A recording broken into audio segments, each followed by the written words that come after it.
अल्हम्दुलिल्लाहि रब्बिल आलमीन वस्सलातु वस्सलामु अला सय्यिदिल मुरसलीन अम्मा बाद फ़अऊज़ु बिल्लाहि मिनश शैतानिर रजीम बिस्मिल्लाहिर रहमानिर रहीम।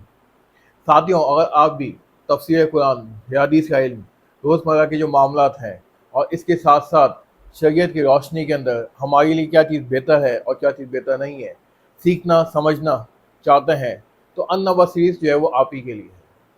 मेरा नाम है डॉक्टर मोहम्मद वसीम। साथियों, दोस्तों, तफसीर कुरान के हवाले से आज हमारी पहली क्लास का आगाज़ हुआ चाहता है, जिसके अंदर हम बात करेंगे कि आऊज़ु बिल्लाहि मिनश शैतानिर रजीम बिस्मिल्लाहिर रहमानिर रहीम की तफसीर के हवाले से उसकी क्या बरकतें हैं, क्या रहमतें हैं, उसका हम डिस्कस करेंगे। कहते हैं कि हज़रत ईसा अलैहिस्सलाम जब एक जगह से गुजर रहे थे तो वो कब्रिस्तान के पास से उनका गुजर हुआ। जब वो कब्रिस्तान के पास से गुजर रहे थे तो उन्होंने देखा कि एक कब्र के ऊपर बहुत सख्त अजाब है।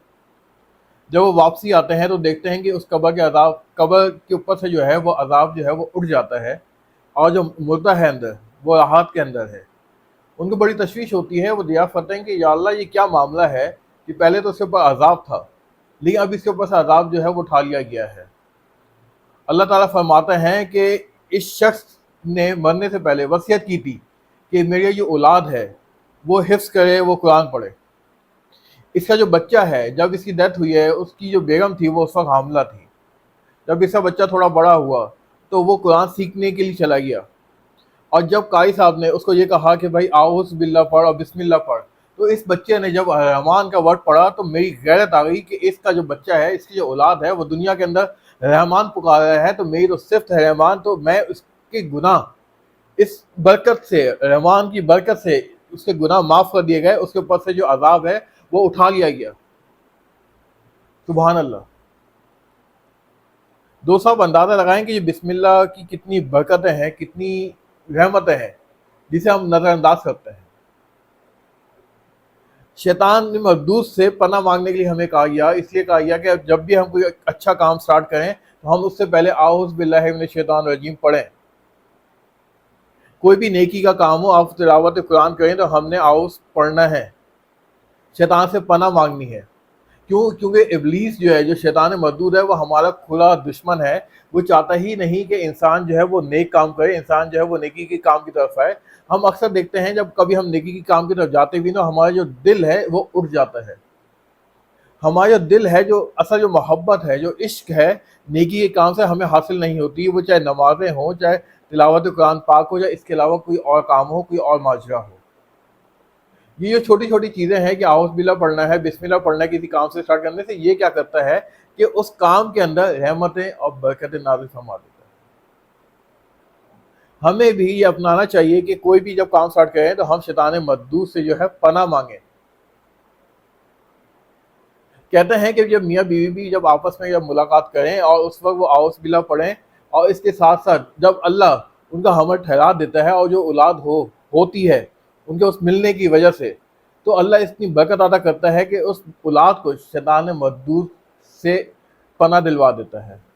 शैतान उस बच्चे के ऊपर अपना वार नहीं कर सकता। अब अंदाज़ा लगाएं कि ये कितनी बरकतों वाली चीज़ें हैं, ये कितने बरकतों वाले फेल हैं, जिसे हमें अपने रोज़मर्रा की ज़िंदगी में लाजमी अपनाना चाहिए। अगर मैं बिस्मिल्लाह के हवाले से बात करूँ तो इसके ऊपर तो जितनी देर बात की है उतना कम है। इतनी खैर बरकतें हैं, इतने वज़ाइफ हैं बिस्मिल्लाह के हवाले से कि हमें कोई भी जब नए काम शुरू करना है तो उससे पहले बिस्मिल्लाह लाजमी पढ़नी है। चाहे आप वो खाना खा रहे हों, चाहे उसको आप नमाज के लिए जा रहे हैं, या आप वज़ू से पहले बिस्मिल्लाह पढ़ना सुन्नत है। वज़ू के दौरान आप स्टार्टिंग में ना पढ़ पाए, अगर आपको दौरान में याद है तो आप दरमियान में बिस्मिल्लाह पढ़ लें। जो रहमान और रहीम इतने बुलंद वज़ाइफ हैं। दोस्तों, आपको मैं यहाँ पे ये बात भी बताता चलूँ कि अल्लाह ताला की जो सिफ़त है रहमान, वो कहते हैं कि दुनिया के अंदर जो अल्लाह ताला है वो रहमान है, क्योंकि अल्लाह की जो रहमत है वो मुसलमानों पे भी है, इसके साथ साथ वो कुफ़ार पे भी है। जो रहीम की जो सिफ़त है वो आखिरत के लिए रख दी गई है और वो ख़ास कर मोमिन हज़रात के लिए है। इससे पहले रहमान का वर्ड आता है और फिर रहीम का वर्ड आता है।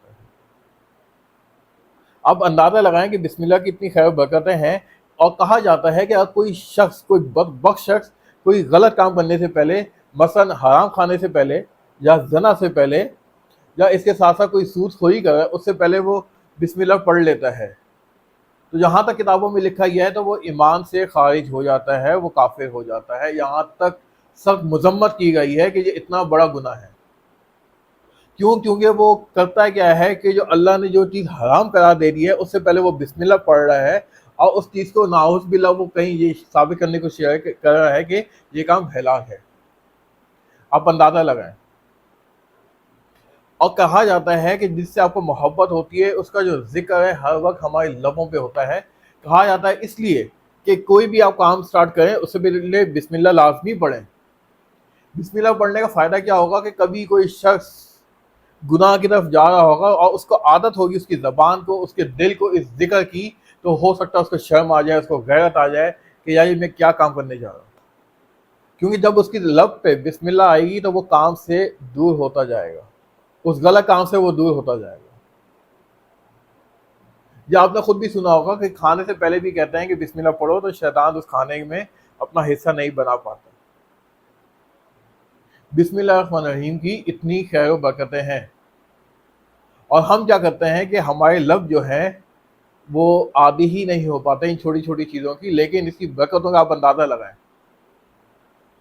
آپ خود اندازہ لگائیں کہ ہم کہتے کیا ہیں کہ یا اللہ تو سب سے بڑا ہے، تو رحیم ہے، تو کریم ہے، تو رحمان ہے، میں ہر کام پہلے تیرے نام سے شروع کرتا ہوں۔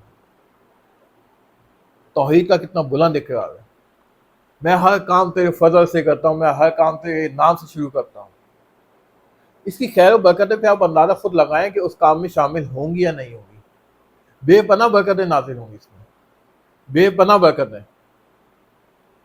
ہمیں تو اپنے معمول یہ بنا لینا چاہیے کہ ہم کوئی بھی کام کریں، یہ تہیہ کر لیں آج کہ ہم نے کوئی بھی نیک کام کرنا ہے تو اس سے پہلے ہم نے بسم اللہ الرحمن الرحیم لازمی پڑھنی ہے، تاکہ اس نام کی برکتیں جو ہے ہماری زندگیوں میں شامل ہوں، جس کی وجہ سے ہماری دنیا بھی سنور جائے اور ہماری آخرت بھی سنور جائے۔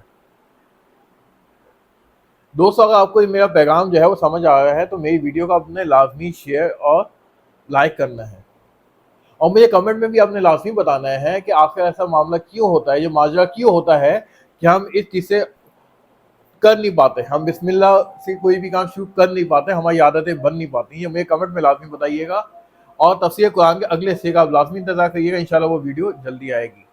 جب تک اپنا بہت خیال رکھیے گا، اللہ حافظ۔